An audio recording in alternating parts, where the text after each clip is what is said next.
Greetings and bienvenue, Midnight Crew. Thank you for returning to this broadcast, and welcome to new viewers joining us for the first time. If you like a video, then feel free to subscribe. Creepy shit that you've experienced. I recently got a new job at a call center that caters mainly towards funeral homes, which means I sometimes get very strange calls. I'm on the third shift too, which ensures that you get a nice spread of prank calls, perverts, and crazy or intoxicated people calling in. Today, though, was the first day in which I really got unsettled by a call, and I kind of feel bad since I told the old lady calling in I would not say anything to anyone, because they would think she was insane. But I think you guys being so interested in the supernatural and paranormal would enjoy this story and take it more at face value than others. A loophole since you will not think she is crazy, so my conscience can rest. I'm gonna type it out on the bottom. Do not think it will be too many posts, maybe just one more. But share strange things that you have had happen to you as well. Anyways, this happened a few hours ago, near the end of my shift. I get a call from a pretty distraught elderly woman who straight up tells me that what she's going to tell me sounds crazy, but she needs help and does not know who to call. Honestly, I was working on trying to categorize the call for our system, so I did not pay attention to why she said she was calling. I gathered the basic info so we could call her back if the funeral home wanted to, and finally got around to asking her why she was calling. Apparently, her husband had been cremated in May, and she wanted to take the ashes to another state. She said that when the people that had dropped off the ashes at her house came, they dropped off something else. She said they dropped off a body, and that she knew it was real because 1. The dog had seen it too and fallen asleep on top of it. 2. Her grandchildren were the ones who told her where the body was. When her grandchildren told her that not only was there a man in her bedroom, but that he was their grandfather, she went into her bedroom to find the body on her bed, under the sheets. She said that the man did not want her to see him, nor did he talk to her. But she said she had heard the man or body talk to the dog, that she saw him moving around and tried to talk to him, but he would not talk back. Now, understandably, I am now sort of stunned. I have to deal with an incredibly strange, offbeat call that I have no training as to how to approach.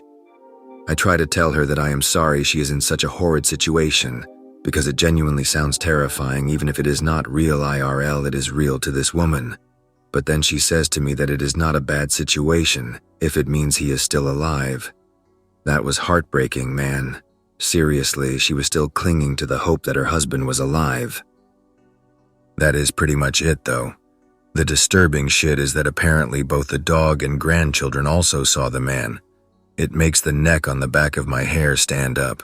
Not only that, but she also told me she had to sleep on the same bed as the body, and that she had seen him walking around the house talking to the dog. I honestly asked her if she called the police, but she said no. She did not want this out in the papers. Working at a warehouse or distribution center, there is always weird shit, only on the weekends and worst in the trailers. Conveyor belt sensors would trigger an alarm for a box jam when the lines are down and turned off or empty. E-stop alarm would do the same thing. There are plenty of deja vu moments. I think about a topic and rehear thoughts verbatim in others' conversations. There is paranoia in general. Everybody knows, but nobody talks about it. One day, I am loading a trailer, carrying boxes, etc. I get called to the security office at the end of the day, JPEG. They start asking me questions. They showed me security footage of me earlier in the day working a trailer. They then show me a video of me, at the same exact point in time, turning a corner in a hall at the other side of the building. I walk down the hallway and turn another corner at the end of the hallway, but the camera in the hallway that I turns into catches nothing. Security is befuddled. I am confused.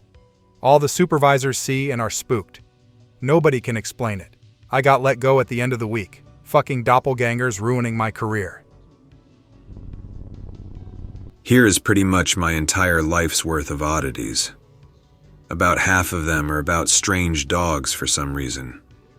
When I was a child, my mother claims I saw pigs at the foot of my bed until she threw out her satanic Bibles. I doubt the legitimacy of this.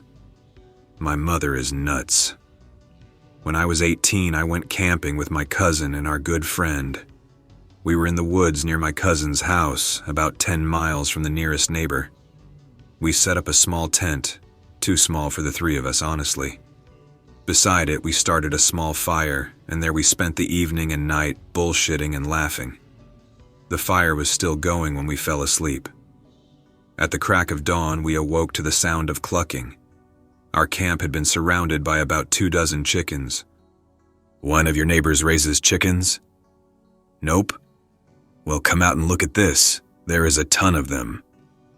As he exited the tent, my friend suddenly exclaimed, "Holy shit."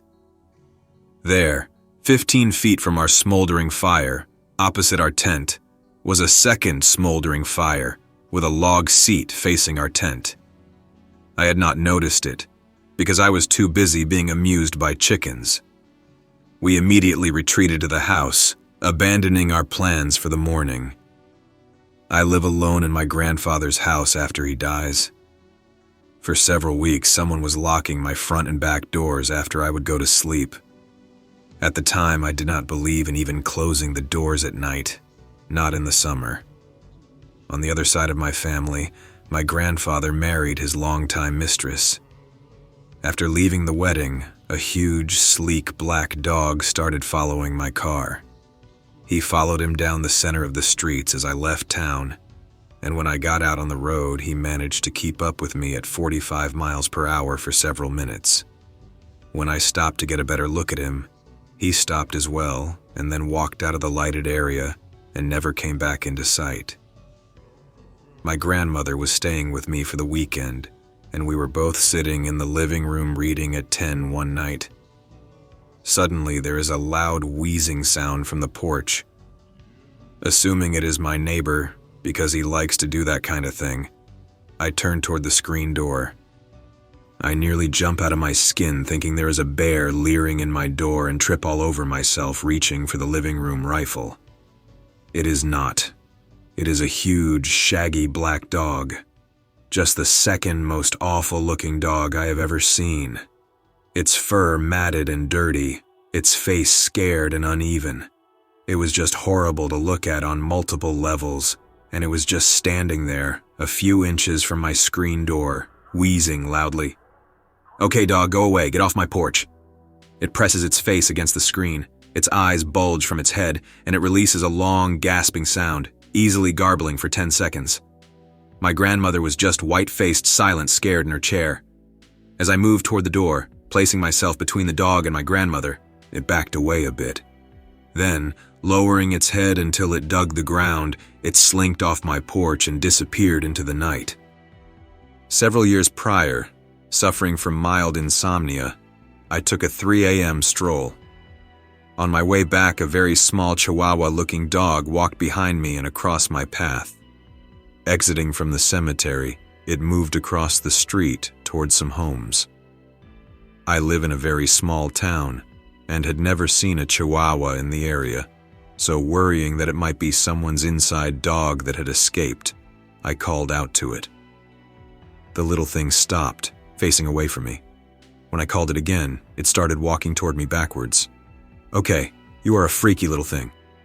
My voice caused it to stop, dead center in the street under a streetlight. I called again, but it did not move even a tiny bit. "All right, I will come to you." I walked back towards the little thing, and as I rounded it, the dog's head spun up and pointed at me. It had no snout, it had no eyes, it had no nose. It just had a mangled ball of skin and fur with a tiny sideways mouth hole. "Nope, nope, nope. I do not want anything to do with you."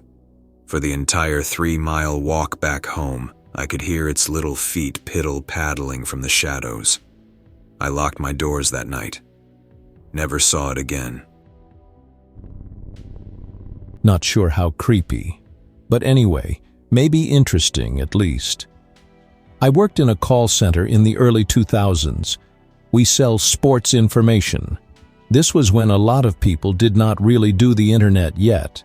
And a few years later, Google basically put us out of business because any asshole can look this stuff up. Most, scratch that. All of our customers are either bookies or hardcore gamblers. Most of them are anonymous and go by code names like Tiger, Razor, and Dragon, and shit like that. They call us and say stupid shit like, "Tiger, give me the pots and pans," and then it is my job to read them off all the betting odds for that day or week or whatever. One night, I get a call. I do my greeting, "Sports, this is Anon." No reply. I hear faint grunting sounds, squeaky noises that sound like shoes squeaking on a floor. Banging and thumping noises, sounds like furniture breaking. More squeaking, more banging, more shit breaking, more muffled noises. It goes on like this for like a minute. The call goes dead. I'm reasonably sure I heard someone having the shit beat out of them, or worse. We didn't have caller ID, so no idea who the caller was. I still wonder about that. When I was in college, I worked part-time as a security guard. Usually it was guarding some buildings at night on the weekends. Pretty tame stuff. I got an assignment to guard a graveyard. I really did not want to do this, but I needed the money, so I figured why not. I was to patrol the grounds once an hour to check the gates and make sure nothing strange was going on.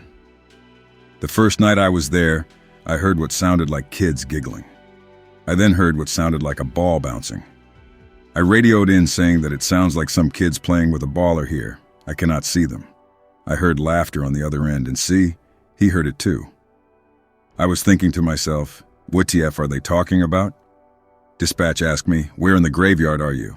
I told them the section.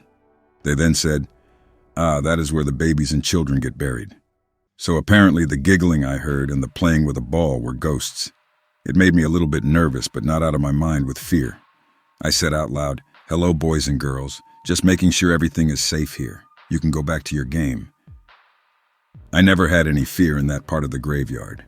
I remember once I was looking up at the night sky and it felt like a small hand was tugging the side of my pants.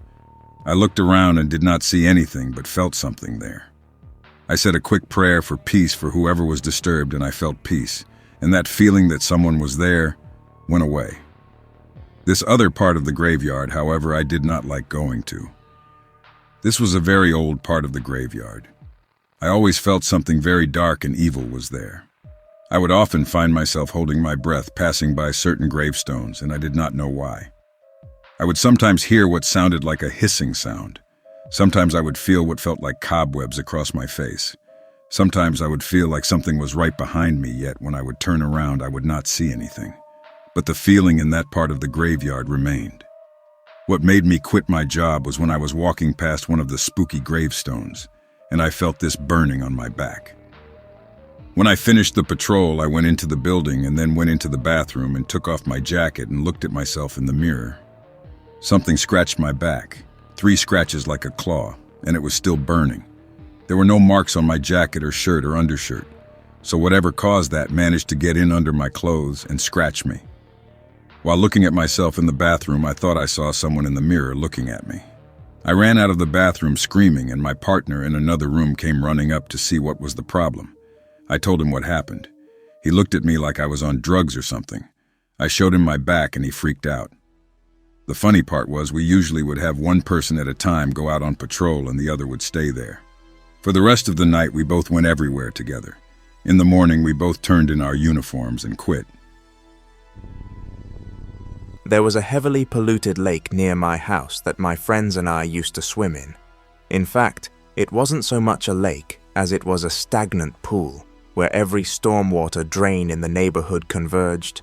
Be swimming in a filthy lake, ear infections, nasty rashes, the occasional stomach ache. But the water feels good, man. Feels something brush my foot. The lake contains so much debris that we did not think much of it, having a "can you swim to the bottom" contest. The water is so murky that you can lose orientation with the surface. Me and my friend are really pushing it, sometimes holding our breath for up to a full minute, while we swim as deep down as we can, almost passing out as we finally breach the surface. It is almost dark, but I see something that looks white. My friend also saw the white. Panting, we decide to swim back down. It is a dead body. I reach the surface in record time and Olympic swim to the shore. Where the fuck is my friend? After what felt like an inhuman amount of time for anyone to hold their breath, my friend finally surfaces, screaming and coughing. It looks like he is struggling or having a stroke. When he finally makes it to the shore, he says, "Did it grab you too?" First time in prison, it is an old place. Induction cells have really high ceilings. I woke up suddenly in the middle of the first night, too frightened to move for no real reason. I look at the bottom of the bed.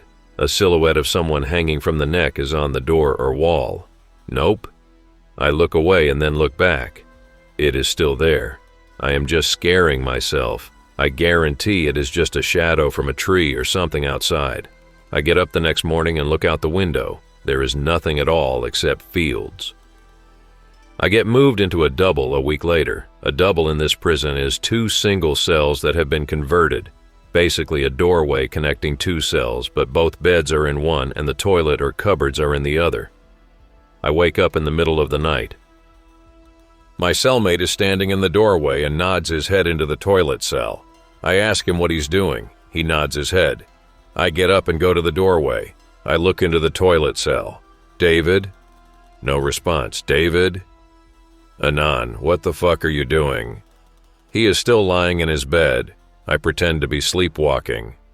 I am reading about local hauntings. I came across the prison in question from 2014, 8 years after I was there. During a month in 2014, it was reported that lighting was switched off and on again, and during one night, 2 bin lids were found spinning on the floor. The area was locked down as a member of staff who spotted the lids feared an offender was loose, but CCTV footage showed the lids flying off the bins unaided. The thing that makes it worse in a place like that is there's literally no escape, and if you press the panic button, you better have a seriously good reason for it. It's not really a notorious prison or anything like that, but more than a handful of people have offed themselves there over the years. Be visiting a northern Vietnam rural area. We are visiting my mum's side of the family. All is fun, until after the first dinner we have with them. Anon and Anon's mum. If you need to use the bathroom, just either do it in a plastic bag or hold it. If you need to shower after sundown, use the water jug next to the kitchen, but never go down to the river. Mau que paso. My mum is spooked, but I was like, whatever. That night was a full moon night, so everything outside was pretty clear, including the view out to the river. They have a weird layout for houses in these parts. There are no doors to the main part of the house, and there's only one closed-off area, which is the main bedroom. We slept basically out in the fucking open, facing the concrete front yard. I was not spooked by the weird instructions, so I sneaked out of bed to look down the path that leads to the river. Nothing at first sight, just a nice night river view and the long dirt path that leads uphill to the house. Suddenly my eyes caught movement moving from behind one of the bushes along the river line. I saw this staggering humanoid figure walking out. I could hear its heavy footsteps hitting the wet mud. I froze in confusion and fear, not sure what the fuck it was. Suddenly, it looked up in my direction. I realized that I could see it, and it could see me too. Noped.jpg. I screamed bloody murder. My mum woke up screaming. Everyone woke up, including surrounding neighbors, all lit torches. I told them what I saw. They said that the river is fucked. There were multiple planes that crashed into the river during the Vietnam War, and young people who fucked around near the river at night always get pulled by something. Some dumbass actually snuck out with her friends at night to the river. Thought her friends told her to get into the river and almost got drowned dead by the spooks. They think I saw a dead soldier getting out of the river. Be young and stupid. I went to an old abandoned church with my good friends and some new friends. I regret this so bad to this day. Nothing weird, just shitty people. Apparently we were going to do some kind of ritual. I did not know shit about any of this, so I had no idea how dumb it was. As in, these people obviously have no idea what they are doing, and it is pointless. It was just a reason to go get drunk in an old church. The church was covered in graffiti and something about G.W. Bush. My real friends and I started running around the place exploring. It is creepy. I'm not usually scared by this stuff. I still was not really this time. We find the attic at the end of a pretty long hallway with rooms 2 or 3 doors to rooms on either side. It is already open. I am up first, of course. Friends follow behind me. I use one of my friend's flashlights to see inside the attic. It is super dark. Nothing is there. It looks really dangerous, like I will fall through the floor and die of asbestos. They decided to climb back down. My friends climbed down kind of in a hurry. I am thinking they are kind of getting freaked out. It was only 3 of us at this point. I take my time going down. I cannot really see all that well. Why did they run off with the flashlight? A friend grabs my foot and yanks it on the way down. Hey, Anon, quit that shit, I'm going to fall. As I plop down on the floor, I did not get a response from my friend, because he is all the way at the end of the hallway. My heart stopped a little, but I am a rational person. He is just trying to freak me out. I did not know Anon could run so quick, nervously laugh to myself. I catch up with them. Thanks for fucking with me at the attic, man. Almost fell. He gives me the drunk, "What the fuck are you talking about, look," and shrugs it off. I do not know, man. I do not necessarily believe in this kind of stuff, but that is the only time I have ever had something happen that I cannot really explain. My foot did not slip. It felt like someone grabbed it and pulled. My dad works in an office back in the 80s. People are wasting toner on the photocopier, so it gets a code put on it. A new girl starts the same day as my dad's birthday. He tells her he will be leaving early so he cannot show her everything, and explains the photocopier situation. He writes down the photocopier code and his phone number, in case she gets any problems before he leaves. He tells her he will be home until about 6 before him, and my mother go out for his birthday and meet up with some friends. They end up running late anyway, and leave at 6:15 instead. My dad and mother walk up the road to the bus stop. The payphone box rings. My dad will not answer it because they are already late. My mother tells him to, and just to tell them they have the wrong number. Hello. Hello, Anon's dad. I am really sorry to call, but I think you have wrote the wrong code for the photocopier down.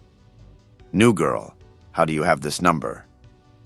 You wrote it down for me before you left. Read it back to me. She reads back the phone number for the phone box. But that is not the number I wrote down. Yeah, it is. Reads it out again. My dad gives her the code. He checks the number he wrote down for her the next day.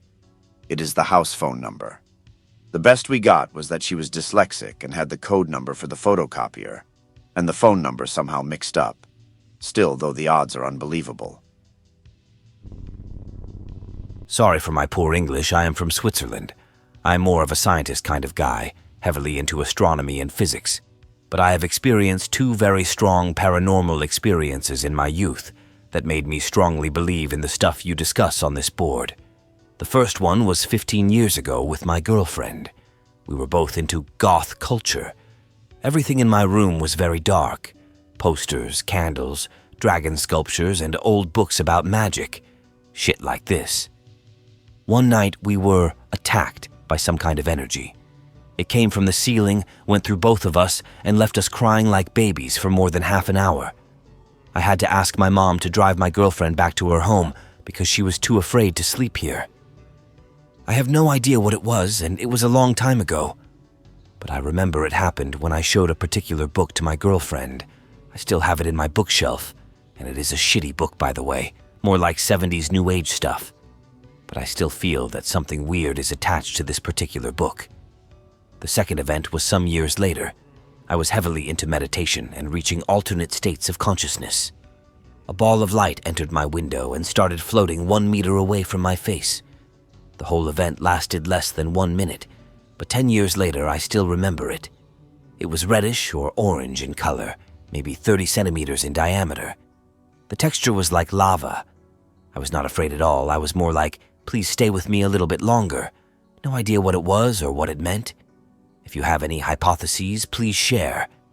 The weird thing is that this ball of light or lava actually pushed open my window, not just went through it, like it was a material object with weight or mass. The floating ball of light is unsettlingly similar to a story my mother told me. Be my mother 20 years ago. Sleeping, suddenly wake up to a sight of multiple, 3 or 4 if I recall correctly, glowing balls of light, slowly floating into the room through a door. Surprisingly, do not feel any fear or anxiety at all. Actually quite the opposite, a feeling of warmth, like meeting an old friend. Laugh and think, what are you guys doing here? The balls sort of hang out there for a while and fly out. Go back to sleep. A couple days later, turn out to be pregnant. She was pregnant with me. The same thing also happened before my older brother was born, but it was one ball instead of multiple. 9 p.m. Work at a tourist trap where 184 plus people died. A battleground. Downstairs getting stuff to leave while chatting with co-worker. Only one's downstairs for a while putting boxes away and carts. As we are talking, normal volume level, hear a door slam. We both shut up and stared at each other. I think that someone was still needing to grab some stuff, so I told my co-worker I'm going to head back as I call out to see if anyone needs help. She tells me not to for some reason, maybe wanted to go home already. Peek my head around the corner. Hello, anyone need help? Doors are heavy because they are made of metal. All of them are closed. Open doors and shout to see if anyone needs help. Co-worker followed and is right behind me as I do this. We checked all 3 rooms and the staircase that leads upstairs. Lights are all off and quiet. Go upstairs. Everyone is waiting for us so we can leave. Spoopy. A couple of really shitty mundane ghost stories I have. Nothing much happened, but hey, that's 95% of /x/ be 4 or 5 years old. It is one of my first solid memories. I am at my grandparents' house. It is a fairly old house in an old part of town. My dad and his brother-in-law are fixing something in the kitchen for Grandma. I am left to my own devices as usual. I rarely got myself into trouble there. We are about to leave. I'm standing in the living room with Grandma, Dad, and my uncle. Let me stop for a moment and lay out the floor plan. The staircase faced the front door.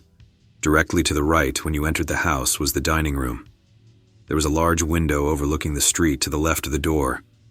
I see a little boy not much older than me suddenly appear between the front door and staircase.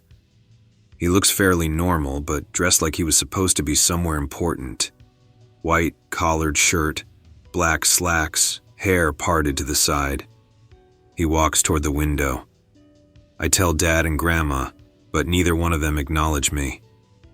I say something again like, "Who is that boy?" Dad looks at me and says, "There is nobody here," and goes back to conversation.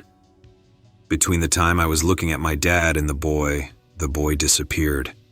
I am spooked. Another story. By now, my grandparents had moved into another house, this one an old Victorian style built in 1917. I still remember how creepy this place was when they first moved in. They were very devout Christians and carried a lot of positivity and never had any complaints, but most of my other family felt what I felt as well. The atmosphere in the house was very oppressive for the first few months, and the moment I walked in the door for the first time, I felt like I wasn't wanted there. There was electricity in the air that wasn't healthy, and no matter where I was in that house, I felt like someone was staring at me from behind. After they settled in, that negativity moved upstairs, which was disused most of the time. A couple of cousins who lived upstairs off and on would tell me that they felt like they were being watched as well, and would complain of hearing people talking, things being moved. And one of them said they saw a man in a brown 1920s style suit standing on the balcony overlooking the backyard, who disappeared shortly after being spotted. About 15 years old now. Grandparents had been living in this house for about 6 or 7 years. Grandpa is sleeping in the bedroom downstairs. Grandma is in the living room having a conversation with my cousin. Decide to go looking around upstairs since nobody was living up there at the time. It is dusk and dark upstairs. No lights were on. Get to the landing at the top. Stand there and listen for a second to find out if there was anything going on. A door down the upstairs hallway clicks shut, and there are footfalls down the hallway toward me. See nobody. Sounds abruptly stop. Nope. Internally. Go back to the living room and pretend that nothing happened. There's my boring story. Also, 3 of the houses my grandparents had lived in were claimed by fire. Don't know if that's creepy or just shitty luck. The one where I had my experience as a little child burned when nobody was there, but the Victorian burned down while they were living there. They made it out, but a lot of their stuff was lost. Ghost haunting workplaces are funny. For a brief period of time, I worked at a lab in an animal hospital where I took blood, urine, and shit and labeled it for testing. I didn't even run the tests. Literally, my only job was to label shit.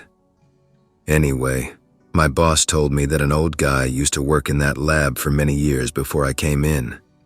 He said that if he died while he was still working there, he would haunt the lab and knock things over. Never anything important, though. He would leave the test samples alone. He would just knock over like papers and stuff, just to be annoying. Well, apparently he did die before he retired. And during my time in that lab, things that had absolutely no business falling off desks would frequently fall off desks with absolutely no provocation or, in many cases, anyone even near them. And none of it was ever anything important that couldn't be knocked over. It always gave me a chuckle. When I was in college, I worked in the theater on campus. There were a few incidents that I heard about, and a lot of the faculty and students would corroborate those. These were generally people who had no reason to lie and people that were respected and who I trusted. There were 3 spirits who were said to roam the building. One was the old department director. He generally stayed in the main stage theater, either in the aisles or in the catwalks. One was the scene shop supervisor, who generally stayed in the shop but would occasionally go to the main stage since they were directly across from each other. Another was a student who was killed in a car wreck, who would generally roam the green room, costume shop, and hallways. We had several students who worked in lighting and spent a lot of time in the booth and catwalks, and a couple of them had seen a pair of legs without a torso walking through the cats and then disappearing. This spirit was thought to be the department director. He would also occasionally make noise on the grid, the pulley system that controlled all of our curtain rails. The shop director had moved tools before, and one time threw a chair at a student he particularly disliked. My first experience was with the department director. Be working in the catwalks. Today was the day that we changed weights on the fly rails and taped the ropes so people would know where to position them.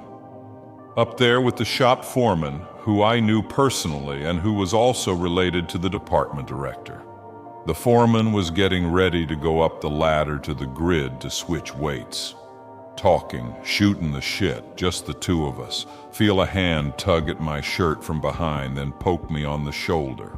Look at the foreman who was in front of me tapping a rope. Say, "I think someone just touched me, they pulled on my shirt." He says, "That is probably Dr. P." I ask, "Has that happened before?" He says, "Yeah, it means he likes you." Mild spook.